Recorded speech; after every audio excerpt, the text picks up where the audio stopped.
The sun was barely peeking over the horizon when I found the gate padlocked shut, my cornfields caged like a prison yard, and Linda Harper, the HOA president, strutting across my land as if she'd already won. My name's Tom Bradley, and this is the story of how I turned Linda's smug grin into a look of pure horror when she realized I'd bought the property, and the only key to the gate she'd locked tight. It started on a dewy morning when I pulled up my rusty pickup and saw the chain-link fence, 6 feet tall, topped with barbed wire glinting like a row of knives. It boxed in my entire field, acres of corn and tomatoes I'd tended for years, land my family had farmed for 3 generations. A neon sign screamed, "Community Enhancement Project. No trespassing." I stood there, coffee thermos trembling in my grip, rage boiling in my chest. This farm was here long before Pineview's cookie-cutter houses and color-coded mailboxes sprouted up. I was a fixture, a stubborn oak rooted deep. But Linda Harper had other plans. I stormed to the Pineview HOA office, where Linda sat behind a glossy desk, typing like she was plotting world domination. "It's for the community's good, Tom," she purred, her voice dripping with fake sweetness. "Your farm doesn't match Pineview's aesthetic vision." The board voted for a visual barrier. A barrier? My family's sweat and blood. A disease to be quarantined? I argued, citing zoning laws that grandfather my land before their covenants existed. Linda just smirked, sliding over a stack of appeal forms. "Fines for noncompliance accrue daily," she chirped. I left, knowing the appeal was a trap. These people didn't care about laws or history. They wanted power. I tried playing nice, letters, meetings, even a lawyer. Linda doubled the fines, citing unauthorized land use and poor landscaping, though my crops were neater than half their lawns. HOA patrols cruised by at night, headlights sweeping my fields like searchlights. I overheard Linda at the gas station, laughing with her cronies about how my farm tanked property values. They wanted me gone, but I'd been ready for years.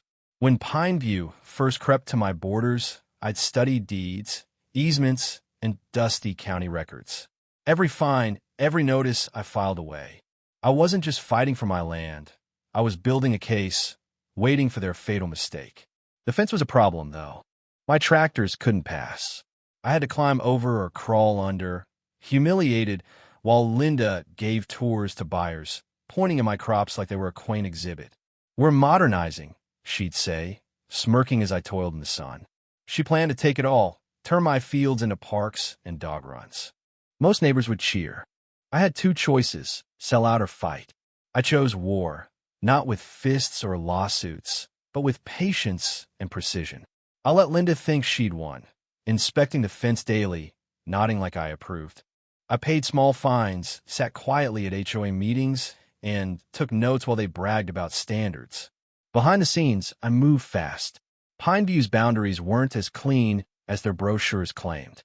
Old land grants held forgotten easements, utility lines, access roads, drainage zones. Cracks in their fortress. I started small, buying a 10-foot strip of dirt road from Old Man Carter, who owned the back entrance to Pineview's clubhouse lot.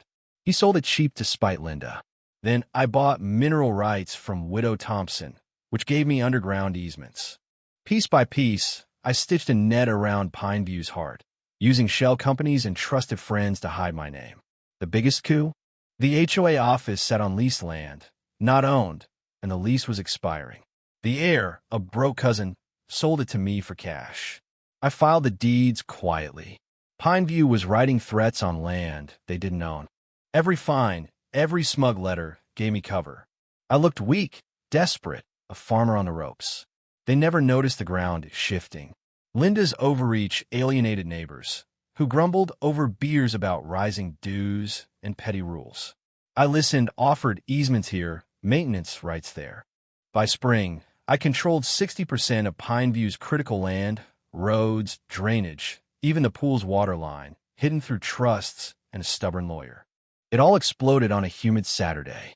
Linda planned a beautification celebration at the gate with balloons, a bouncy house, and a photographer. She wore a white pantsuit and a sun hat, the brass key dangling on a gold chain. She gave a speech about reclaiming my land, cameras flashing. Then she slid the key into the padlock. It didn't turn. She jiggled it, face reddening. The crowd murmured. Maintenance tried backup keys. Nothing. I stepped forward, dusty boots crunching, a stack of deeds in hand. "Problem, Linda?" I called. Her smile froze. "This gate's HOA property," she snapped. "You're trespassing."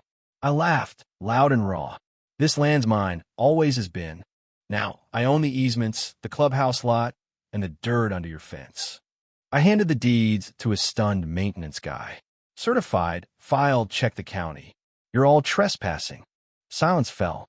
Neighbors backed away. Linda's knees shook. "You're lying," she squeaked. I unlocked the gate with my key, swinging it open. 5 minutes, or I call the sheriff. Linda dropped her key, clattering on the asphalt. Her followers slunk away, shamed. The crowd stayed, some clapping, the HOA's power shattered. I changed the locks, posted private property signs, and added one across from the clubhouse. "Smile, you're trespassing on farmer land." Linda tried lawsuits, but my deeds were ironclad. The HOA couldn't access their pool, park, or clubhouse without my roads. I charged tolls and permits, draining their funds. Neighbors raged at rising dues and locked facilities.